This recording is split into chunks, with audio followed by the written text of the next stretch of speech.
hoje, como muitas crianças estão voltando às aulas, a nossa produção achou por bem e até por experiência própria bater um papo com os pais, com os avós, com os responsáveis por essas crianças em relação a essa volta às aulas. Porque é muito comum, até porque a gente está no inverno, né? E tá esse tempo friozinho, que as crianças não queiram levantar para ir para a escola.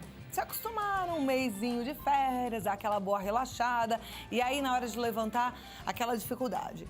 Às vezes, algumas conseguem driblar os pais e os responsáveis e nem vão às aulas. O que a gente precisa é entender que é importante esse retorno à vida escolar.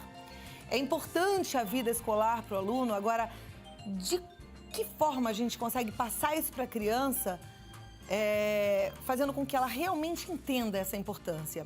Às vezes a gente fala e no blá, blá, blá, sente-se que entra por um ouvido e sai pelo outro. Bom, Marilene Simão, que é psicóloga, especialista em doenças geradas pela emoção e a mente, pós-graduada em psicopatologia, psicofarmacologia e saúde mental, ministra aulas e palestras, vai nos ajudar a falar com as crianças de forma com que eles realmente entendam e sintam-se motivados a viver uma vida de educação, uma vida na escola, uma vida escolar boa, eficiente, porque a gente precisa encontrar esse caminho, né? O futuro dessas crianças está nas nossas mãos. Marilene, muito obrigada por ter vindo, muito bom recebê-la. Muito bom pra mim também, parabéns, Obrigada, Cláudia, você bom, merece. Né? Não, olha, o merecimento não é meu, é dessa equipe maravilhosa que faz o programa com muito amor. Todos mas a gente tá merecem. feliz. E a Rede Vida também, né, por abrir essas portas, mais esse espaço. Vamos sentar então, que eu fico pensando que um monte de pai e mãe, que nem eu, fica com peninha, às vezes, de acordar os filhos, né? Eu fico com peninha, mas acordo, né, Carolzinha? Por ela ficava lá também. Todo mundo fica com uma preguicinha. Mas o que a gente deve falar realmente pro filho para incentivá-los? E eu queria até que a gente também tentasse ajudar as pessoas em casa, no sentido de fazer com que os filhos tenham um desempenho escolar melhor. A gente vê que algumas crianças são excelentes, gostam de estudar, têm prazer nisso, e outras não se sentem motivadas. Onde é que a gente encontra essa motivação? O ponto de equilíbrio é o grande desafio dos pais contemporâneos. O que acontece? Hoje é uma chuva de fenômenos sociais que vão tirando o foco da criança daquilo que é realmente importante na construção da sua vida digna, né? Então, o que acontece? Toda a base tem que vir dos pais, da educação que os pais dão para esses filhos. Então, se o lar é bem estruturado, se os pais já têm isso com eles, que o estudo é muito importante, eles vão passar esse valor para os filhos também.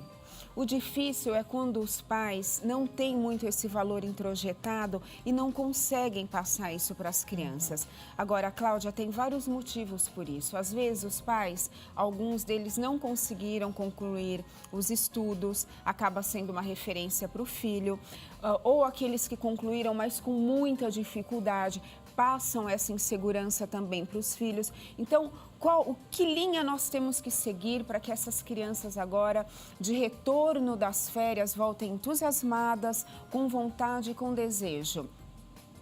Diálogo esclarecedor, tá? Então, você pode ter tudo na vida, desde que você tenha uma boa formação psíquica e cognitiva, de conhecimento, de estudos para conseguir o que você quer.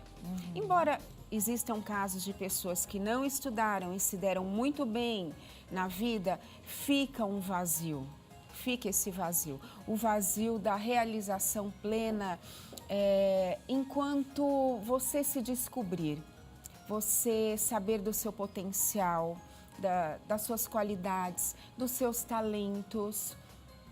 E nós temos que passar isso para os nossos filhos. Hoje, com as crianças, devemos ter diálogos esclarecedores. Então, fazemos assim, Cláudia, quando a criança não acompanha muito no concreto, eu sempre oriento os meus pacientes, peguem um mural, um quadro magnético e vai ali colocando fotos de tudo que a criança, de todas as relações importantes da criança, de tudo que ela tem que construir. Então, começa na construção de uma família organizada. Então vai colocar foto da mãe, do pai, dos avós maternos, paternos, mesmo que já tenham falecidos. E aí discute o assunto da morte com os filhos, que todo mundo tem o seu prazo de validade, enfim. Coloca ali as fotos bonitinho. Aí entra as fotos da turminha da escola. Se ele ainda está entrando na escola, você vai criar uma escola imaginária, vai introduzir ele dentro daquela escola. Pode ser até uma foto que a mãe e o pai já tenha tirado da escola, da frente da escola, do professor. E aí vai colocar o que mais ele quer ser estudando. Então, vai construindo a vida dele. Bom, cumprimos essa etapa com as crianças e vamos todos os dias de manhã dizer para ela bom dia. Se ela entra de manhã, boa tarde, hoje é mais um dia importante para você. Você vai estar com a sua professora, com seus coleguinhas, enfim. Cumpriu essa etapa, vamos entrar na fase dos adolescentes. Uma fase difícil, uma fase que, se tudo deu certo lá no começo, se do 0 aos 7 anos você conseguiu estruturar psicologicamente essas crianças para as dificuldades que ela vai encontrar no aprendizado na adolescência, melhor para ela.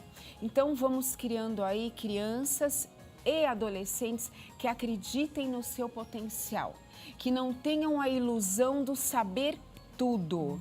Entendeu? Porque hoje é difícil, Cláudia, porque muitos pais colocam na cabeça das crianças que elas podem tudo. Sim, elas podem tudo, mas nem tudo. Existe um limite, existe aquele ponto em que nós temos talento para isso e, do outro lado, nós temos que exercitar diariamente aquilo que nós não temos tanto talento.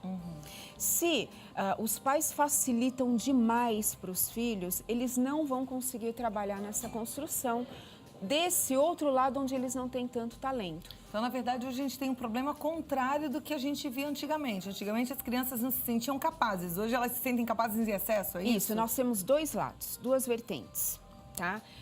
Os pais que têm uma estrutura psicológica organizada, estruturada e acompanham direitinho o desenvolvimento cognitivo das crianças e mostram para eles onde eles que eles têm capacidades, umas mais, outras menos. Nós temos os pais extremamente permissivos, que deixam que os filhos façam o que querem, que acreditem que podem tudo, que sabem tudo, que vão conseguir tudo na vida. E nós temos aqueles pais com o ego fragilizado, ineficiente e passam isso para os filhos. Então, você vê que numa sala de aula existe, no mínimo, de 3 a 4 tipos de estruturas psicológicas, psíquicas, interagindo ali. Aquele fraco, aquele iludido com o superpoder, e aquele equilibrado. Agora, como é que a gente faz um filho equilibrado? A base, tudo começa quando os pais têm consciência da responsabilidade deles na construção de uma pessoa equilibrada emocionalmente, quando aponta para a criança que ela pode muita coisa, mas muita coisa ela vai ter que aprender, ela vai ter que ter humildade para aprender. Que a vida, de vez em quando, nos diz, não, você não sabe isso, tenha a humildade de ouvir o professor, de chegar em casa, estudar, os pais acompanharem. Não é colocar o filho sentado lá e ficar falando no telefone, perto da criança, tirando o foco dela. Porque a criança vai interagir aqui, ali, vai levantar, vai andar. Aí a mãe grita, volta! Não é assim, Cláudia. Criar filhos tem que ser uma opção de realização de vida, criar bons cidadãos, pessoas que não ficam esperando todos os dias o reconhecimento dos outros, porque elas já têm uma estrutura psicológica e emocional bem estruturada. Elas têm que saber que nem todos os dias, elas tentando fazer tudo certinho, elas vão obter aquele reconhecimento. E isso envolve as notas. Agora, eu queria saber se a pessoa que às vezes não começou essa história com o filho de forma estruturada, consciente da responsabilidade que é educar, se ela pode, no meio do caminho, mudar esse jogo. Às vezes perceber que o adolescente que ela criou até então foi criado a vai da valsa, né? Assim, de qualquer forma, mas aí ela fala, puxa, tá dando errado, agora eu preciso mudar. É possível fazer essa mudança? É possível. Graças a Deus é possível. Às vezes, a linha já tá para romper. A linha é muito fina e ela está para romper. Mas se existe esse movimento da criança, do adolescente, perceber que sim, os seus pais estão focados, estão voltados para te ajudar a vencer na vida, a ter uma estrutura psicológica boa, sim. Existe essa possibilidade de dar certo. Tente, não desista nunca de criar, de formar bons cidadãos. E a escola é um lugar próprio para isso. Mas essa criança já tem que chegar na escola, esse adolescente, bem estruturado, com valores bem arraigados de casa, Cláudia. Não adianta jogar tudo para a escola. A escola, ela tem a função dela, mas os pais têm a função deles. O diálogo esclarecedor, a atenção dentro do possível, o amor, o carinho, a dedicação da mãe, a dedicação do pai. A criança entender que as prioridades devem ter o mesmo nível de importância, é muito bom. Por exemplo, a mãe fica para a criança, olha, se você estudar direitinho, você vai para a Disney no final do ano. Ela só associa o bom estudo com o presente que ela vai ganhar. Não, dá para falar isso, mas junto com isso, digo o seguinte, olha, a escola, o estudo, o conhecimento que você vai adquirir vai te tornar uma pessoa ainda melhor do que você vai poder ajudar muitas pessoas. Tá? Então, junto com isso, vem aí um descanso, um lazer legal para você. Esclarecer o porquê estudar, né? A importância desse estudar, que é muito grande. Exatamente. Aí você falou de atenção, também pensei que às vezes as crianças acham que os pais são super-heróis e tem que dar atenção 100%, isso acaba mimando essas crianças. Isso. Até aí, nessa coisa da atenção, tem que ter a dose também, né? Sim, o sim exagerado. Os pais extremamente permissivos, existe aí um problema na estrutura psicológica desses pais. Porque não é normal o sim todos os dias. A vida não vai nos dar sim todos os dias. E às vezes o primeiro não é uma bênção. E ele tem que vir de casa. Porque os pais vão saber ensinar para as crianças por que do não. Não pode, você não tem idade para isso, você ainda não pode fazer isso, eu sou sua mãe, eu sou seu pai, você tem que nos respeitar, principalmente naquela fase dos 3, 4 anos, que é o desafio, que a criança quer descobrir até que ponto ela manda nos pais, manda na família, o diálogo esclarecedor, a base de valores. É muito importante na construção desse indivíduo. Muito bom. E dizer não na hora que ele fala que está com sono e quer ficar na cama. A escola é uma responsabilidade diária e tem que ser cumprida, tá certo? Sim, Cláudia. Conversei com Marilene Simão, psicóloga. Ela está no site Marilene Simão KED, com KEHDI.blogspot.com.br. Entra lá no blog que eu tenho certeza que você vai gostar. marilenesimãoked.blogspot.com.br. E que Deus te abençoe cada vez Muito mais, obrigada profissionalmente, com cada vez mais sucesso. Muito na sua obrigada. vida. Obrigada, Marilene. Olha, até a próxima, eu tô te esperando. Foi com o maior prazer. Venha sempre. Muito obrigada. Tá bom? A gente sempre aprende, não é? É gostoso. Falar sobre a nossa mente, falar sobre as preocupações que a gente precisa ter com aqueles que nos cercam, acho que é muito importante. E eu vou falar sempre disso, principalmente quando se trata dos nossos pequenos, porque, como a Marilene falou muito bem, é responsabilidade dos pais e das mães.